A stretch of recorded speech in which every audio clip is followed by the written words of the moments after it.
সোমার সাথে মজা বাংলা চ্যানেলে সকলকে স্বাগত জানাই। আমি আজ তোমাদের আশাপূর্ণা দেবীর লেখা রাতের কুটুম গল্পটা পড়ে শোনাব। গল্পটা শুনে তোমাদের কেমন লাগলো অতি অবশ্যই কিন্তু কমেন্ট করে লিখে জানাবে, আর লাইক করতে ভুলো না। সেই সঙ্গে তোমার চেনা পরিচিত সকলকে এই ভিডিওটাকে শেয়ার করো। আর পরের ভিডিও কি আসছে সেটা তাড়াতাড়ি পাওয়ার জন্য অতি অবশ্যই চ্যানেলটাকে সাবস্ক্রাইব করো। তাহলে চলো শুরু করি আশাপূর্ণা দেবীর লেখা রাতের কুটুম গল্পটা। চৌকিদারের তাড়া খেয়ে নসু আর গদা কদমপুর গ্রাম থেকে 5 গাঁ দূরে একেবারে তেঁতুলতলি গ্রামে এসে হাজির হলো। তা এই হাজির হওয়া তো আর বুক ফুলিয়ে গটগটিয়ে এসে হাজির হওয়া নয়। রাতের অন্ধকারে অন্ধকারে হেঁটেছে, আর দিনের বেলায় কোনো পোড়ো বাড়িতে কি ভাঙা মন্দিরে ঘাপটি মেরে থেকেছে। খাওয়া দাওয়া সে প্রায় হরিমটর। লোকেদের আগান বাগান থেকে কলাটা, শশাটা, পেয়ারাটা, ফুটিটা এই খেয়ে খেয়ে কাটানো। একদিন খুব ভাগ্যে একখানা ভালো ভোগ জুটে গিয়েছিল। সে কথা নিয়ে 5 বেলা হাসাহাসি করেছে নসু আর গলা। সেদিন বোধহয় সংক্রান্তি। সন্ধে থেকে সত্যনারায়ণ পুজোর কাঁসর ঘণ্টা শোনা যাচ্ছিল এখানে ওখানে। নসু আর গদা সবে তখন নিজেদের গুহা ছেড়ে গাছের ছায়ায় ছায়ায় হাঁটতে শুরু করেছে। হঠাৎ চোখে পড়ল এক নামাবলি গায়ে পুরুত ঠাকুর ইয়া গামছা বাঁধা এক পুটুলি নিয়ে হন হন করে চলেছে পুকুর পাড় দিয়ে। এটা বোধ হয় ওনার বাড়ি পৌঁছাতে শর্টকাট, নইলে চৌকিদারের তাড়া খাওয়া চোর ভিন্ন এ রাস্তা দিয়ে তো কারোর যাবার কথা নয়। নসু দেখল গদার সঙ্গে পরামর্শ করবার সময় আর নেই। ঠাকুর মশাই কাছে এসে পড়েছেন। নসু হঠাৎ ঘোনা গলায় চিৎকার করে উঠল, এখান দিয়ে কে যায় রে? আমার গায়ে পা। সঙ্গে সঙ্গে গদা ওরে নসু রে বলে ঝাঁপিয়ে এলো, আর পুরুত মশাই বাবারে বেনবো দত্তি বলে হাতের পুঁটুলি ফেলে একেবারে পুকুরে ঝাঁপ দিয়ে চোঁচা সাঁতার। নসু বলল, তুই আমার হাঁদার মতো চেঁচালি যে গদা? গদা বলল, বাবা তুই যা ভয় পাইয়ে দিয়েছিলি। দূর বুদ্ধ, চোরের আবার ভূতের ভয়? চোরের কিচ্ছু তো ভয় থাকতে নেই, বুঝলি? ভূত, পেতনি, সাপ, ব্যাং, ইঁদুর, আরশোলা, বাঘ, ভাল্লুক বাদে চৌকিদার। কি বলিস নসু? হ্যাঁ, এটা ঠিক বলেছিস। নসু বলল, এই পৃথিবীতে যদি পুলিশ আর চৌকিদার না থাকতো, যাক পুঁটুলিটা খুলিয়ে আয়। এইমাত্র দেখে আসা একটা পোড়ো বাড়ির পিছন চাতালে গিয়ে বসলো ওরা। চাঁদের আলো নেই, তারার আলো, কিন্তু তাতে কি, আলো তো হাতেই জ্বলে জ্বলে উঠছে। নসুরে 2 ছড়া কলা। গলারে 1 ঝুড়ি মন্ডা। ভাড়ের মধ্যে সেরখানেক সিন্নি রে নসু। কলা পাতে মোড়া ফল পাকুড়ো বেস্তর রে গদা। নসুরে ভগবান আছে। গদারে ঠিক বলেছিস। 4-5 দিনের উপুসি পেট অন্ধকারেই সাঁটাতে লাগলো দুজনে। বেটা ঠাকুর মশাই এখন বাড়ি পৌঁছে আগুনে হাত পা সেঁকছে, কি বলিস? তাই মনে হয়। পুরুত ঠাকুরদের বেশ মজা, কি বলিস? টিকিটে একটা ফুল বেঁধে দুটো অং অং আড়ালো আর ছাঁদার পুটুলি বাঁধলো। হাউ হবে পেন নাম আর পেন নামি। যা বলেছিস নসু। বাল্যকালে শীত কাটতে শেখা রপ্ত না করে ওই অং বংটা শিখলে মন্দ হতো না। সে তোর হতো না, নসু বলল। তুই বামনা, তোর ওটা চলতো। আমি তো তাঁতির পো, আমায় কে ঘন্টা বাজাতে দিত রে? তাও বটে। তাহলে তুই কোথায় থাকতিস আর আমি কোথায়? এ বাবা, দিব্যি পেশা নিয়েছি, দুই বন্ধুতে একত্তর আছি। চেটে পুটে সব সেঁটে গামছাখানা পুকুরের জলে ফেলে দিয়ে ওরা আবার হাঁটতে শুরু করলো। রাতের কুটুম। হাঁটা মানে ওই বাকি রাতটুকু। রাত পোহালেই গুহার গর্ত খুঁজে নেওয়া। তা গ্রামে অনেক বড় বড় বাড়ি ভেঙে চুরে পোড়ো হয়ে থাকে, তাই সুবিধে। আবার খিদে পায়। গদা বলে, নসুরে, সেদিনকে খাওয়াটা খুব জব্বর হয়েছিল, কি বলিস? নসু বলে, রে গদা, ভাবলে এখনো জিভে জল আসে। আর অমনটি চোখে পড়ল না। তাই দেখছি ইদানিং মানুষগুলো বড্ড চালাক হয়ে গেছে। দেখ না, এমন দেওয়াল বানায় যে শীত চলে না। লোহা, পাথর, বিলিতি মাটি দিয়ে একেবারে জব্বর করে গাঁথে। এখন মোটর ডাকাতি শিখতে পারলে ভালো হতো, বুঝলি? আমাদের যুগ চলে যাচ্ছে, যাচ্ছে হয়তো, কিন্তু উপায় কি? নসু আর গদা তো ওই শীত কাটা বিদ্যেটি ছাড়া আর কিছু জানে না। অতএব নতুন করে আর ওই পুরনো বিদ্যের খেলা খেলার আশায় এই 5 গা দূরে তেঁতুলতলি গায়ে এসে পৌঁছল।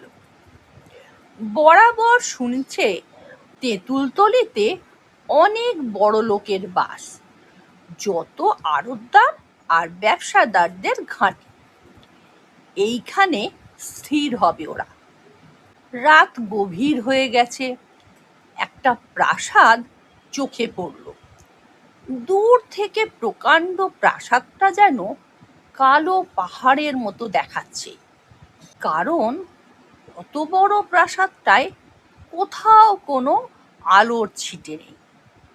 গদা বলল, নিঘাত পোড়ো বাড়ি নসু, কিন্তু দুয়ারে তাহলে তালা চাবি ঝুলতো, এ যে ভেতর থেকে বন্ধ। তা বটে, তবে আয় পাঁচিল টপকাই। পাঁচিল টপকানো নসু আর গদার কাছে কিছুই নয়। এ বাড়িতে আবার আরো এক সুবিধে। পাঁচিলের ধারে ধারে মস্ত মস্ত ঝাঁকড়া ঝাঁকড়া গাছ। দুজনে দুটো গাছে চড়ে সরিয়ে একেবারে দোতলার দালানে। নসু আর গদা থমকে দাঁড়ালো। কোণের দিকের একটা ঘরে আলো জ্বলছে মিটমিটিয়ে। ভেতরের ঘর, তাই বাইরে থেকে আলো দেখা যাচ্ছিল না। আলো থাকা মানে মানুষ থাকা, আর মানুষ থাকা মানে কিছু না কিছু মালপত্র থাকা। অনেক টাকা না থাকুক, কিছু টাকাও থাকবে। সোনা রূপো না থাকুক, কাঁসা পেতলও থাকবে। আর এত বড় বাড়ি যাদের, তাদেরও সব বেশি কিছুই থাকবে। পা টিপে টিপে এগিয়ে গেল দুই বন্ধু। জানলা দিয়ে উঁকি মেরে দেখলো ঘরের মধ্যে উঁচু পালঙ্কে কেউ একজন শুয়ে আছে, গায়ে চাদর ঢাকা। মাথার কাছে একটা হ্যারিকেন জ্বলছে মিটমিটিয়ে। মনে হচ্ছে খুব রোগা শুঁটকো একটা বুড়ি বা বুড়ো। তিনকুলে কেউ নেই নাকি ওর, নাকি যে যার ঘরে আলো নিভিয়ে ঘুমোচ্ছে? দরজাটা খোলা কিনা দেখতে এলো ওরা। ওমা, এ কি কাণ্ড! বুড়ি বোধ হয় পক্ষাঘাতে বিছানা থেকে উঠতে পারে না মনে হচ্ছে। আবার ভাঙা কাশি খনখনিয়ে উঠল। বিজ বিজ করে কি বলছে সে পাজি? বেতো কেশো বুড়িকে গাল পাচ্ছিস কেমন? বলি এই একটা অখ্যাম বুড়িকে দৌড়ে তালা লাগিয়ে চলে গেলি, এক্ষুনি আসছি বলে। 3 প্রহর রাত কাবার করে এলি, মনে একটু ঘেন্না নেই? বাতের যন্ত্রণায় ছটফটাচ্ছি, মালিশটুকু না হলে ঘুম আসে না, জানিস না তুই? আচ্ছা, আসুক আমার নাতিরা কলকাতা থেকে, তোমার মজাটা দেখাচ্ছি। বলবো, দেখ কেমন লোকের হাতে আমায় রেখে গেছিস তোরা, দেখ। 1 মুঠো টাকা মাইনে নেবে আর আমার হাড়ির হাল করবে। তার মানে কেসটা হচ্ছে চাকর, বলল গদা। নসু তার তার মানে কেসটা হচ্ছে চাকর, বলল গদা। নসু খামচালো ওকে। গদার গলাটা খাটো হয়েও খাটো হতে চায় না। বুড়ি আবার চেঁচিয়ে ওঠে, ফের বেজবেজ করছিস কেসটা? এদিকে আয় বলছি। নসু গলা নামিয়ে বলে, চল না, মারবে না তো? বেতো বুড়ি উঠতে পারে না, বোঝাই যাচ্ছে। তাই ওই কেসটা দৌড়ে তালা লাগিয়ে দিয়ে গেছে। নির্ঘাত উঠে দৌড় লাগাতে খুলতে পারে না। চল না, দেখি কি বলে। একটু কেসে একটু গলা ঝেড়ে এগিয়ে আসে নসু। খুব অমায়িক গলায় বলে, কেসটা আজ আর আসতে পারবে না ঠাকুমা, আমাদের তাই পাঠিয়ে দিল আপনাকে আগলাতে। বুড়ি অনেক কষ্টে কুনুই ভর দিয়ে আধবসা হয়ে বলে, কেসটা আসতে পারবে না? তোদের পাঠিয়ে দিল? তা তোমরা কে বাপু?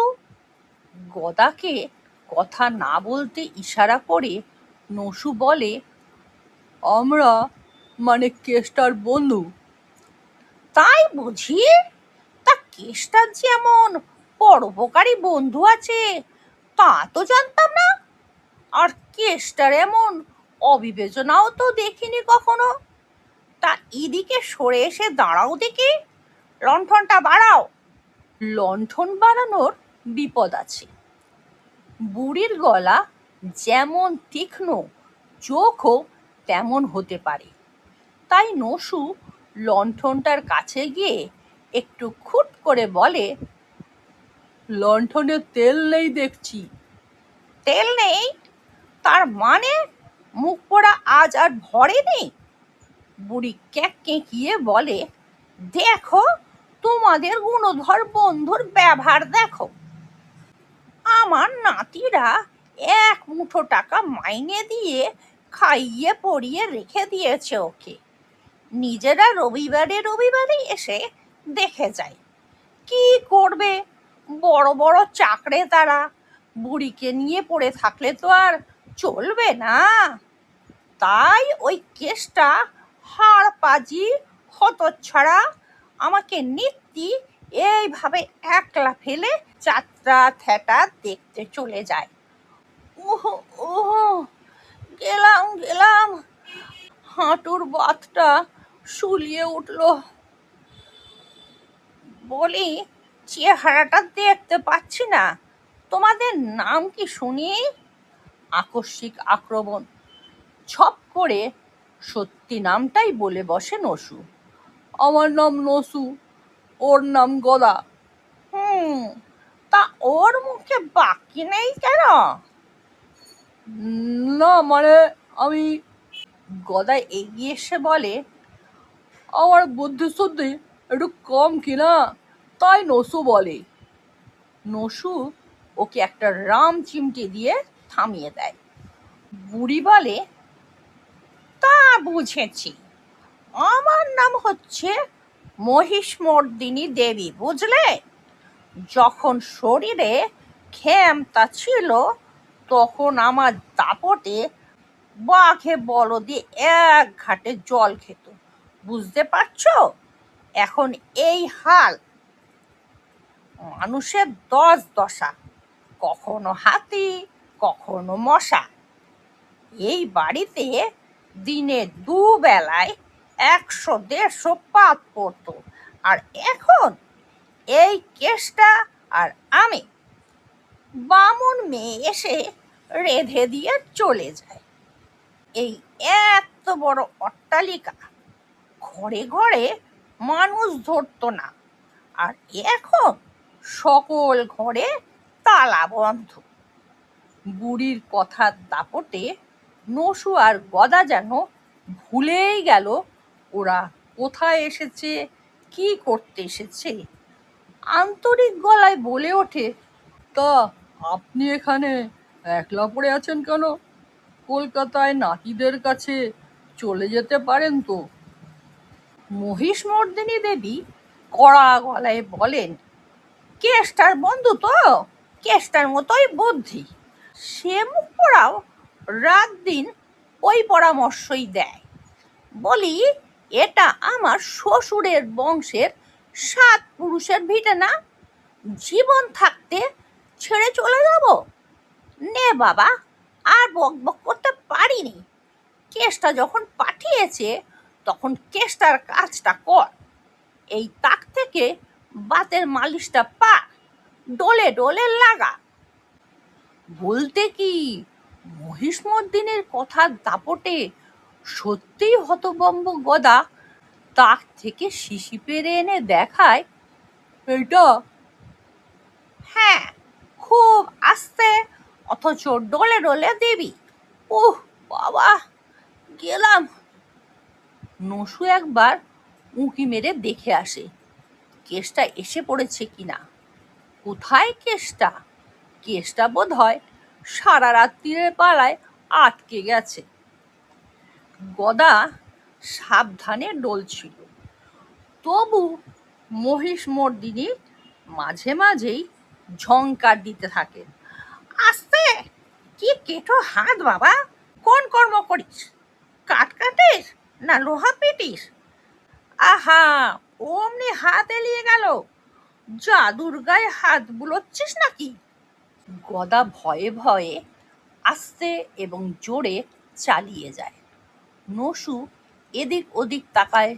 ঘরের মধ্যে প্রকাণ্ড দুটো লোহার আলমারি, একদিকে আরশি দেওয়া দেরাজ, থাক দেওয়া 2-3টে ট্রাঙ্ক, আলনা, ছোট আলমারি, জিনিসের পাহাড়ের মধ্যে বিরাজ করছেন মহিষমর্দিনী দেবী।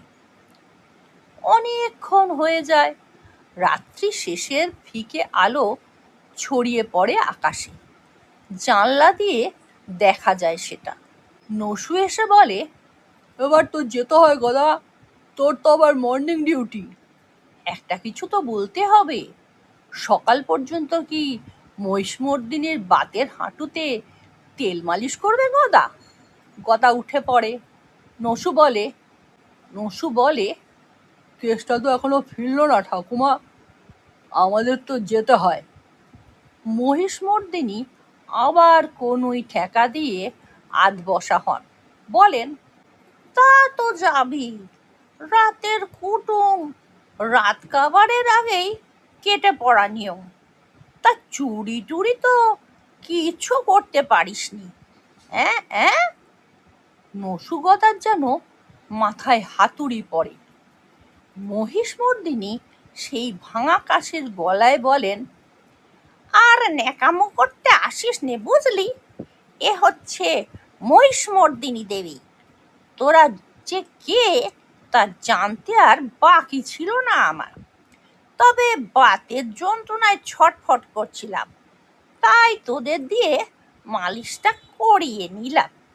কেষ্টা আসবে কেন?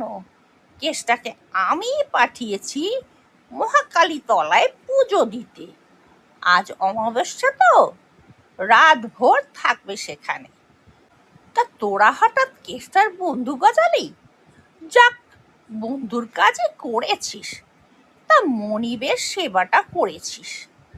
এখন আমার তো একটা দয়া ধর্ম আছে। মহিষমর্দিনী ফিক করে একটু হেসে ফেলে বলেন, কত আশা নিয়ে দুজনে মিলে সলা পরামর্শ করে তালা ভেঙে ঢুকলি, আর শেষ অবধি বুড়ির বাতে মালিশ করে চলে যাবি? বুড়িকে খুনটুন করে তো সিন্ধুক আলমারি ভেঙে যথাসর্বস্ব নিয়ে যেতেও পারতিস। তা যখন করিসনি, তোদের মহতি বলবো। গদা হঠাৎ হাউ হাউ করে কেঁদে উঠে বলে, বুড়িমা, আমায় মাফ করো। মহিষমর্দিনী ক্ষণক্ষণে গলায় হেসে উঠে বলে, ওকে তো মাফ করেইছি, তুই এতক্ষণ আমার পদসেবা করলি, তা ওই চোরাটা বামুনের মেয়ের পায়ে হাত দিতে যার জাত গেল। নসু অপ্রতিভ হয়ে বলে, বাহ, তা কেন, গলা করছিল। আচ্ছা আচ্ছা, তাই মানলাম। এখন শোন, এই চাবিটা নে, ওই ছোট আলমারিটা খোল। নসু ভয়ে ভয়ে বলে, কেন? কেন আবার কি, তোদের দেব কিছু? এত আসার পর হতশ্বাস হয়ে ফিরে যাবি? খোল। নসু ভয়ে ভয়ে খোলে ছোট আলমারিটা। মহিষমর্দিনী বলেন, ওর মধ্যে একটা টিনের কৌটো আছে, কৌটোটা আমার কাছে নিয়ে আয়। যাকে বলে যন্ত্রচালিত বৎ, সেইভাবে চাবিটা নিয়ে আলমারিটা খোলে নসু। সত্যিই সামনে একটা টিনের কৌটো, সেটা এনে মহিষমর্দিনীর হাতে দেয়। কৌটোটা নোটে ঠাসা। মহিষমর্দিনী সেটা খুলে গুনে গুনে 100টি করে টাকা দুজনের হাতে দেন। ওরা বিহ্বলভাবে বলে, কে? ও মা, শোনো কথা, কে চেনো না? চোখে দেখনি কখনো? যত সব নেকারাই কি আমার ঘাড়ে এসে জোটে গো? টাকা গো টাকা, চিনতে পেরেছো এবার? নাও ধরো। নসু তার জীবনে অনেক রকম অবস্থায় পড়েছি, কিন্তু এমন অবস্থায় পড়েনি কখনো। নসু তাই হাত বাড়াতে ভয় পায়, হাত বাড়ায় না। মহিষমর্দিনী এবার প্রায় ধমকে ওঠেন, কি মন উঠছে না? তবে আন তোদের ছোড়াছুড়ি, আমার গলাটা কাট, তারপর যেখানে যা আছে নিয়ে যা। গদা চিরদিনই ক্যাবলা, নসু শক্ত, কিন্তু কি যে হয়, হঠাৎ নসুও গদার মতো হাউ হাউ করে কেঁদে ফেলে মহিষমর্দিনীর শোয়া পায়ে জড়িয়ে ধরে বলে, আমাদের মাফ করো বুড়িমা। ওরে বাবারে, গেলাম গেলাম। মহিষমর্দিনী খেঁকিয়ে ওঠেন, হয়েছে, ঢের ভক্তি দেখানো হয়েছে, বেতো হাঁটু তা মনে নেই? যা দিচ্ছি তা নিবি তো নে, নিয়ে এই বেলা পালা, নচেত কেষ্টা এসে পড়বে। বলে খ্যান খ্যান করে হেসে ওঠে মহিষমর্দিনী। সে তো আর ওরে আমার বন্ধুরে বলে আদর অভ্যর্থনা করতে বসবে না। আস্তে আস্তে হাত পাতে নসু আর গদা। মহিষমর্দিনী সন্তুষ্ট গলায় বলেন, চোর হলেও তোদের ধর্মজ্ঞান আছে বাপু। তা মানতেই হবে। বলিস তো আর কিছু দি? হতভম্ব নসুবদা বলে, না না, এতে আমাদের অনেক দিন চলবে। বেশ, তবে তেমন অভাব পড়লে চলে আসিস আমার কাছে, দেব কিছু সাহায্য। গদা কাতর কণ্ঠে বলে, বুড়িমা, তার চেয়ে আপনার এখানে একটা করে চাকরি দাও না আমাদের, তাহলে আর ওই উৎখুটে কাজ করি না। মহিষমর্দিনী আবার খ্যানখ্যানে গলায় হেসে ওঠেন, হ্যাঁ হ্যাঁ, দূর বুদ্ধু, চাকরি পেলেই বুঝি সাধু হয়ে যাবি ভাবছিস? চুরি কি আর লোকে অভাবে করে রে? চুরি করে স্বভাবে, আর স্বভাব যায় না মরে। বাড়িতে কি দুটো চোর পুষবো আমি? তবে হ্যাঁ, তোদের ওপর একটু মায়া পড়ে গেছে, তাই বলছি, তেমন অভাবে পড়লে চলে আসিস ঠাকুমা বলে। মহিষমর্দিনী দেবীর টাকা আছে, বুঝলি, বেস্তর আছে, মরা হাতি লাখ টাকা। তবে হ্যাঁ, কোথায় লুকোনো আছে সেটা চোরের বাবাও খুঁজে বার করতে পারবে না বলে আবার হেসে ওঠেন শ্রীমতী মহিষমর্দিনী দেবী। বাইরে এসে নসু বলে, আচ্ছা গদা, আমরা হঠাৎ অমন ক্যাবলা হয়ে গেলাম কেন বল দেখি? আমিও তো তাই ভাবছি নসুরে, বুড়ি যেন আমাদের ওপর মন্তর পড়লো। ওরা থেকেই কিন্তু বুঝতে পেরেছিল বুড়ি আমরা কে। একেবারে গোড়া থেকে, যখনই তালা খোলার শব্দ পেয়েছে তখনই। দুর্দান্ত চালাক আর কি। তা আর বলতে, দেখলি না চাকরি দিতে চাইলো না, বলল স্বভাব যায় না বলে। খুব খাঁটি কথা, দুনিয়ার সেরা খাঁটি কথা। দেখিস না যত সব কেষ্টবিষ্টুরাই ঘুষ খায়, চোরা কারবার করে, ভেজাল দেয়, অভাব আছে তাদের। আজ আমার গল্প এখানেই শেষ হলো। কেমন লাগলো তোমাদের গল্পটা? লিখে জানাও এক্ষুনি।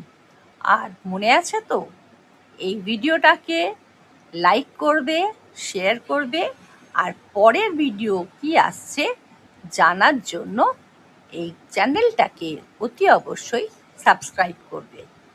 আজকের মতো টাটা, থ্যাংক ইউ।